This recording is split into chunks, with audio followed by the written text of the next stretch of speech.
MSW Media. So yeah, now it's clean up on aisle 45 time. And for a long while yet, it is going to be clean up on aisle 45. Hey, everybody. Welcome to episode 266 of Clean Up on Aisle 45. It's Wednesday, February 25th, 2026. And it is me, Harry, flying solo this week as our dear hostess with the mostest is off the grid, enjoying her much needed and well-deserved vacation. Shout out to you, AG. We miss you. I hope you got your feet up somewhere, indulging in anything that makes you happy. And that does not work. You cannot be working. So if you are typing or tweeting or put it down, pick up a sandwich, pick up a beer, pick up a cocktail, put down your work. All right. This is for you, AG. All right, but look, let's get into it because, the news doesn't stop and we have a lot to cover today, including, all right, guess who? Judge Cannon permanently blocking the release of Jack Smith's report. As you all remember, this is part of the classified documents case down in Florida.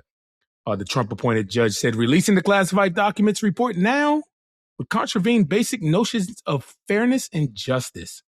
All right. All right, also check out this story. This is from the WTF files. WTF. All right, the husband of Labor Secretary Lori Chavez-DeRemer has been barred from the department's headquarters after at least two female staff members told officials that he sexually assaulted them. Absolutely disgusting. And also just in, SCOTUS scratches Trump versus Carroll, the E. Jean Carroll case that he's been fighting feverishly to get it tossed or overturned. SCOTUS has scratched that case from the Justice's Closed Door Conference. This was last week. No reason given and is postponed to a future conference to be determined. I hate talking about Donald Trump's face. We're going to talk about Donald Trump's face a little bit. Donald Trump's face is now on the Justice Department headquarters. Disgusting, but right on cue for his type of behavior.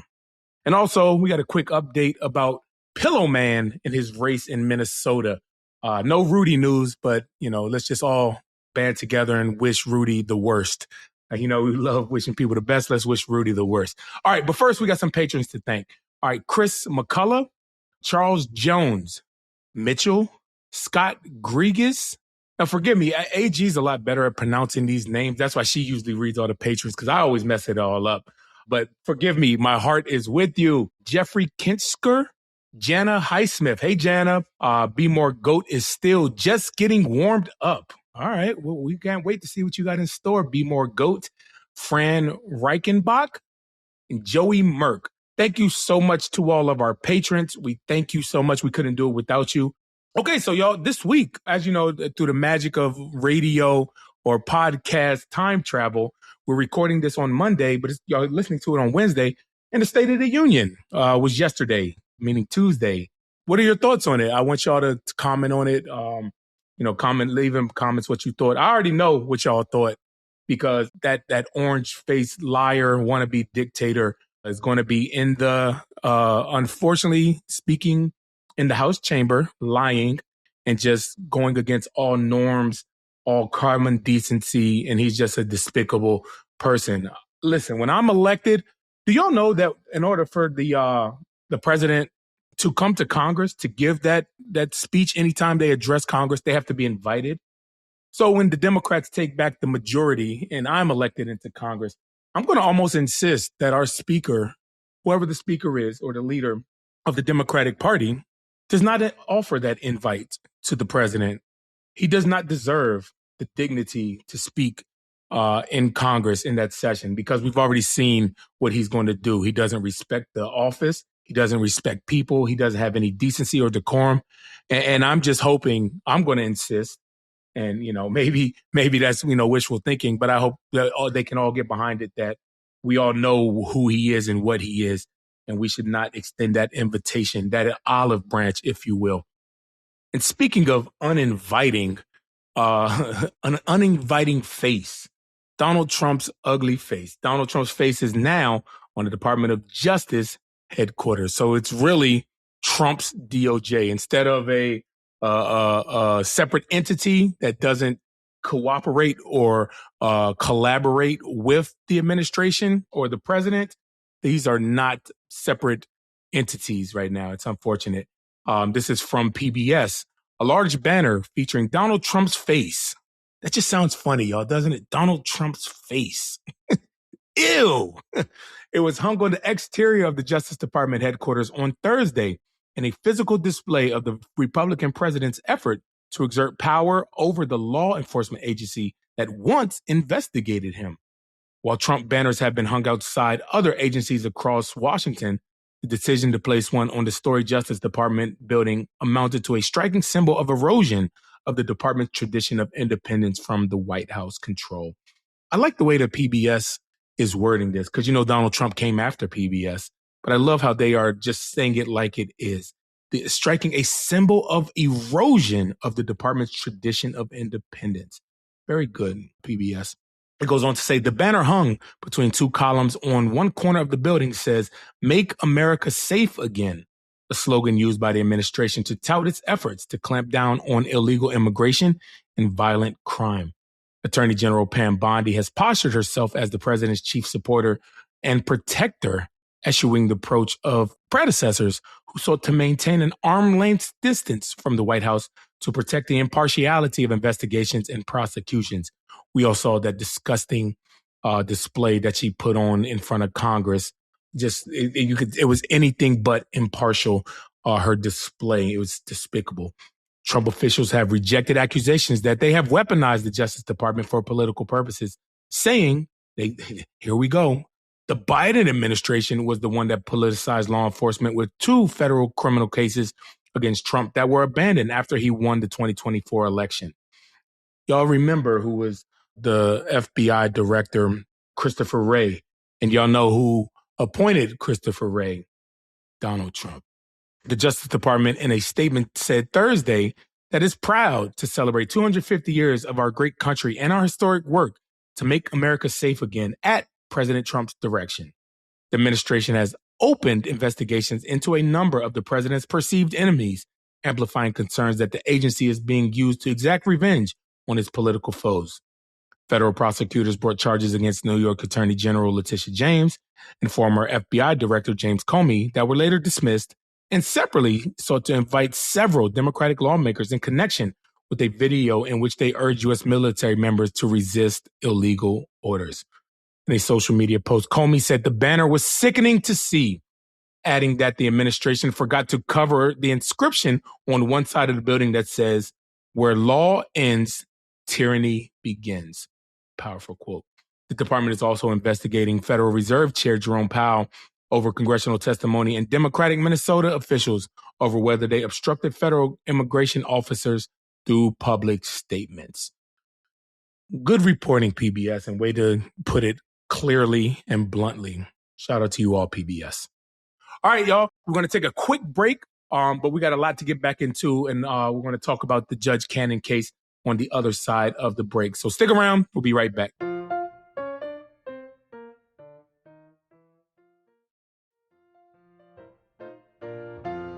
Okay, hey, everybody. Welcome back. All right, this infamous Judge Cannon, Aileen Cannon, has struck again, this time permanently blocking the highly anticipated Jack Smith report from being released. This is from our friends at Politico, Kyle Cheney and Josh Gerstein. U.S. District Judge Aileen Cannon permanently barred the Justice Department from releasing Special Counsel Jack Smith's final report describing President Donald Trump's stockpiling of classified documents at Mar-a-Lago and allegations that he obstructed government efforts to reclaim them.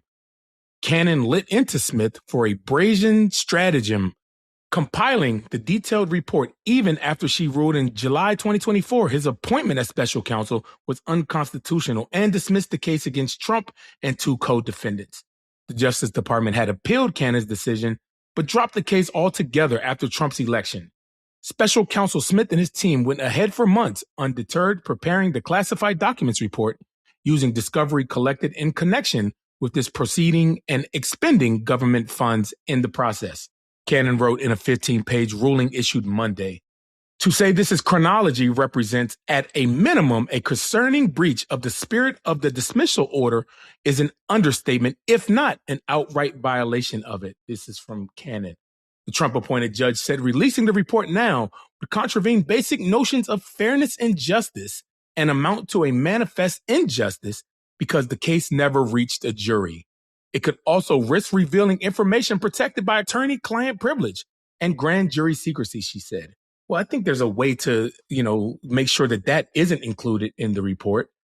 I would wonder, did she even read this report rather than just saying, no, you can't release it because, she's auditioning for Donald Trump just in case there's an opportunity on the Supreme Court before he's on his way out. Cannon goes on to say, while it is true that former special counsels have released final reports at the conclusion of their work, it appears they have done so either after electing not to bring charges at all or after adjudications of guilt by plea or trial. The court strains to find a situation in which a former special counsel has released a report after initiating criminal charges that did not result in a finding of guilt. I don't know if that's accurate or not. I would love to have AG here to weigh in on that. Judge Cannon's courage and judicial resolve on these important due process issues should be recognized in law school classrooms across America. This is from Trump's lawyer, Kendra Wharton, said in response to the ruling. Courage and judicial resolve should be taught in law school classrooms. Remember, Aileen Cannon a lot of times had, not a lot, had her rulings overturned in Court of Appeals, by the way. So let's just keep that in mind. Cannon has drawn scrutiny for rulings that favor Trump and cut against long-standing practice and precedent. She delayed the classified documents case for months when she installed an independent overseer to review materials seized from Mar-a-Lago until a federal appeals court overturned her decision.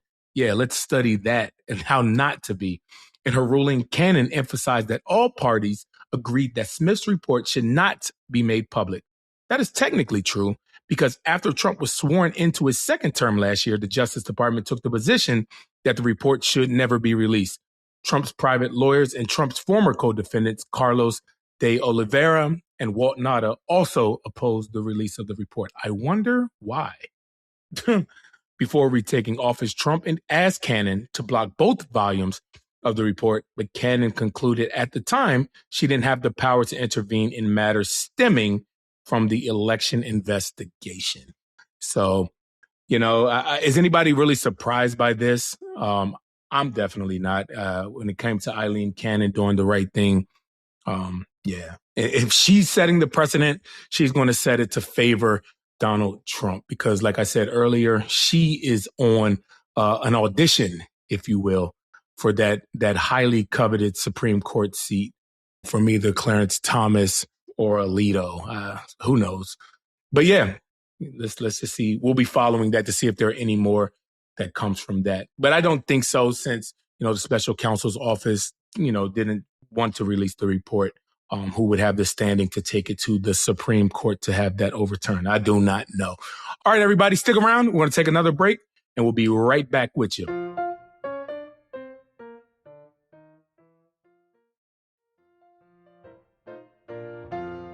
All right. Hey, everybody. Welcome back. All right. Thanks for sticking in there and hanging in there with me reporting these news stories to you all without the amazing dissecting of them by one Dr. Allison Gill.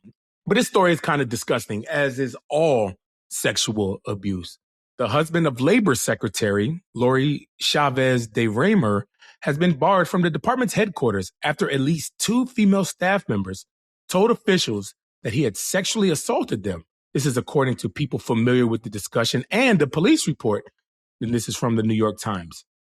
The women said Mrs. Chavez-DeRemer's husband, Dr. Sean DeRemer, had touched him inappropriately at the Labor Department's building on Constitution Avenue. One of the incidents during work hours on the morning of December 18th was recorded on office security cameras, the people said. The video showed Dr. DeRemer giving one of the women an extended embrace and was reviewed as part of a criminal investigation, one of the people said. That's interesting. So this is more than just, hey, stay away. There's an investigation going on. let's keep on going into this story. In January, the women's concern about Dr. DeRemer, 57, were raised as part of an internal investigation by the department's inspector general into alleged misconduct by Mrs. Chavez-DeRemer's and her senior staff, one of the people said. On January 24th, MPD, Washington Metropolitan Police Department, filed a report about forced sexual contact in December at the Labor Department, according to their report. This is all confirmed and corroborated by the New York Times. After the women described the incidents to investigators, Dr. DeRemer was barred from entering the Labor Department's premises, according to people familiar with the decision, who asked not to be identified because, it's sensitivity of allegations and ongoing investigation. So that's good to know that it is an ongoing investigation. If Mr. DeRemer attempts to enter, he is to be asked to leave, a building restriction notice viewed by the Times said. Dr. DeRemer is an anesthesiologist from Portland, Oregon, who frequently visited his wife's Washington offices. He did not respond to a request for a comment. A spokeswoman for the Department of Labor also did not provide a comment. And also a lawyer representing the secretary in the investigation, Inspector General investigation, also declined to comment. A lot of declining to comment. I get it. Like when the ongoing investigations, you want to make sure, but if you were innocent, right, I'm going to clear my name as fast as possible. The Whiting misconduct scandal at the Labor Department has forced several aides and members of the security staff in Ms. Chavez-DeRemer's inner circle onto administrative leave and investigative leave.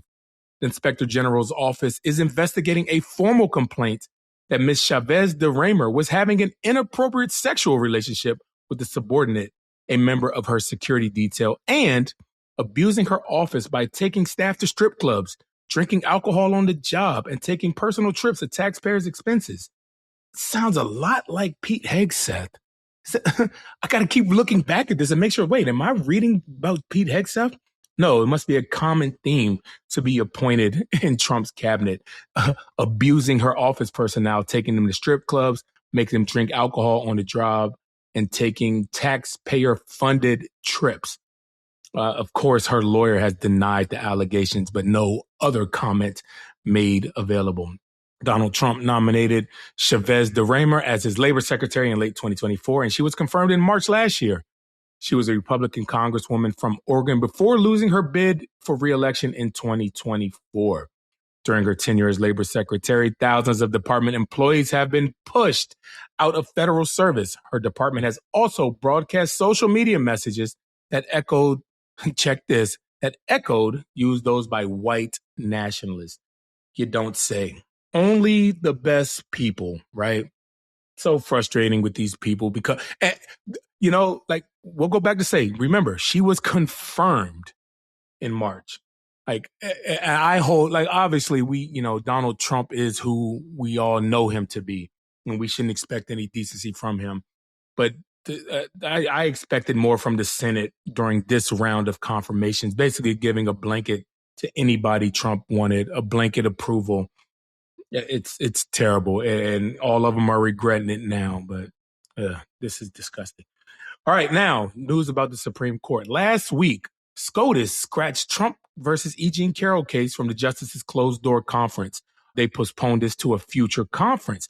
As you all remember, Donald Trump asked the Supreme Court to overturn that $5 million judgment that he sexually abused and defamed writer E. Jean Carroll, calling her allegations facially implausible and politically motivated. Of course they were, Donald. The judgment issued by federal jury in 2023 concerned Carroll's claim that Trump raped her in a Manhattan department store in the 1990s and then denied her account of rape, calling her a liar. Carroll also won an $83.3 million judgment in 2024 after a separate jury found Trump defamed her with an additional set of remarks about the same claims. He cannot shut up, basically, is what that meant. In his filing to the Supreme Court, Trump said that the district court erred with a series of indefensible evidentiary rulings, improperly admitting highly inflammatory propensity evidence against President Trump, including testimony from women other than Carroll who made additional claims of sexual misconduct against Trump. geez, man, well, just stop sexually abusing people, and you won't have several women coming forward saying that you sexually abused them. Gee, it sounds simple, right? If Trump were to succeed in getting the Supreme Court to overturn the earlier judgment, it would jeopardize the latter, much larger judgment against the president. The votes of 4 justices will be needed for the Supreme Court to take the case. So you need 4 justices just to decide if they're going to take the case at all. And we saw that has been pushed back to a later date to be determined. I'm wondering what their thought process is with that, about them taking it or not. Because why not just let the lower ruling stand? What are the grounds to having the Supreme Court do it? Besides, you just want another set of eyes on it. Interesting. Last year, a panel of judges on the Second Circuit Court of Appeals ruled that the trial judge did not violate Trump's rights when he allowed Carroll to present evidence suggesting that Trump had committed other sexual assaults. That evidence included Trump's comments on the infamous Access Hollywood tape, as well as testimony from 2 other women who accused Trump of sexual assault. And earlier this year, a separate panel of judges from the same appeals court upheld that $83.3 million judgment, rejecting the president's argument that he should have been protected by presidential immunity because he made those defamatory comments during his first term in office. This is from, again, our friend Josh Gerstein. This is at Politico. All right, y'all, check this out. One more quick break, and we'll be right back.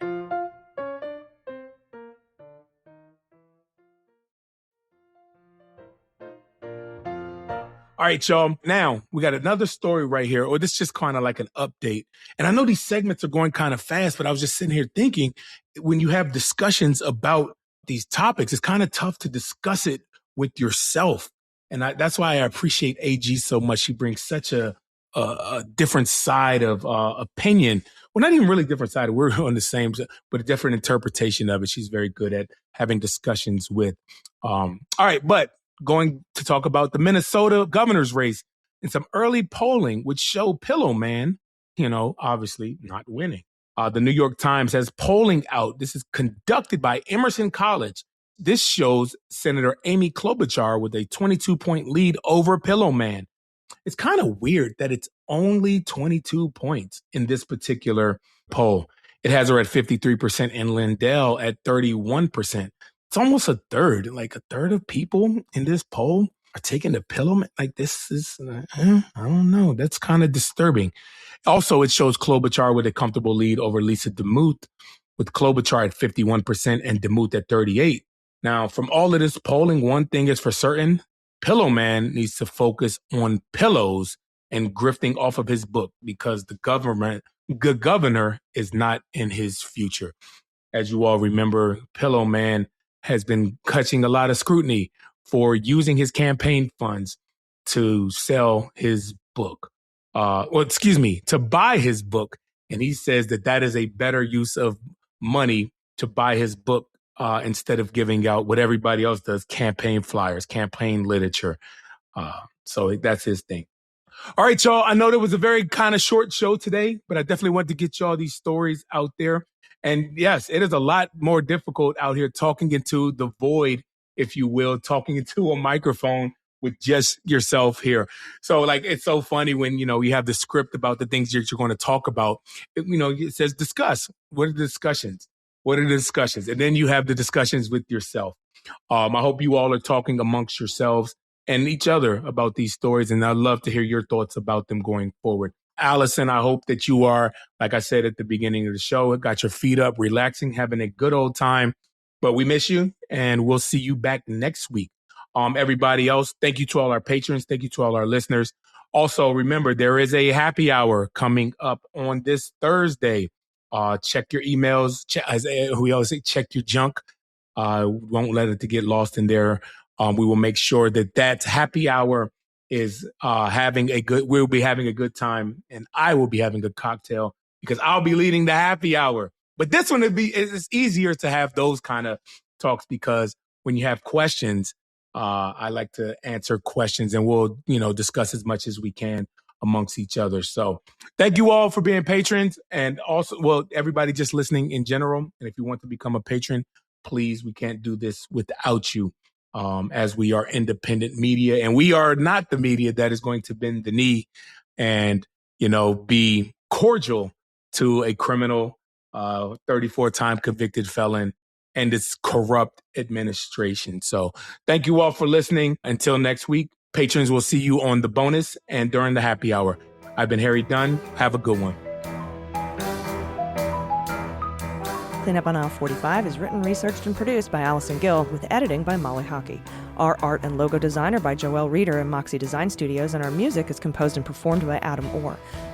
Cleanup on Aisle 45 is a proud member of the MSW Media Network, a collection of creator-owned podcasts dedicated to news, politics, and justice. For more information, visit mswmedia.com.